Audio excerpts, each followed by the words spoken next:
Hi, everyone. Today I wanted to talk to you about the problem of not enoughness.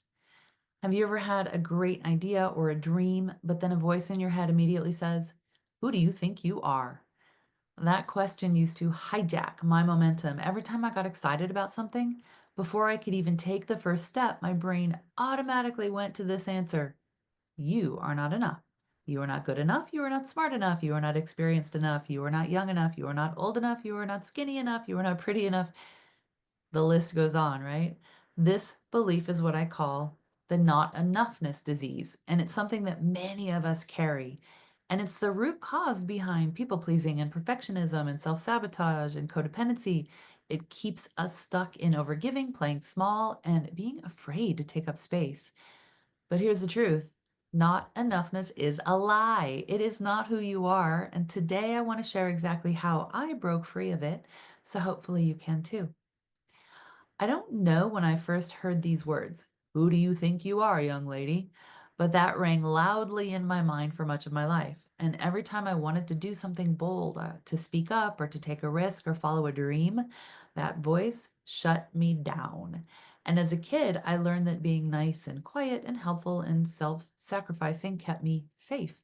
I became the nice girl, the overgiver, the one who didn't ask for anything. And I carried that not enoughness belief into adulthood. I worked hard, I overextended myself, and I put everyone else's needs before my own until one moment really literally changed everything. That day, my ex husband now, who was suffering from severe mental illness, forced his way into my house. He had been violating a restraining order that I had for months, and every time he did, I would feel really sorry for him and I didn't report it. But this time, something inside me snapped. I felt pure rage, which was a feeling I have never allowed myself to express before because nice girls don't get angry, right? But at that moment, something was really different. I just didn't care. And the anger gave me the power to do what I should have done years before, which was call the police. So I called the police and he was arrested. And when that was all over, something shifted inside of me. I started being really resentful. How could this be happening to me? I am so nice. I do so much for so many people. I've done so much for him. I wouldn't do this to anyone. Why is this happening to me? The rage was so big and so powerful that I could hardly tolerate it. I was used to suppressing my anger. I would feel it, but I would push it down and ignore it. But this time I couldn't. It was so big. I had to discharge all of this intensity that I was feeling in my system. So I began stomping and shouting and throwing things. And I broke a few things also, and it felt so good. Shortly after that, a feeling of extreme calm came over my system, and I heard the voice in my head, "Who do you think you are?" But this time, it wasn't that mean, critical voice that I was so used to. It was my higher self. And instead of fear, I just felt curiosity like, who do I think I am? That's an amazing question. Am I a powerless victim? No, that didn't feel true.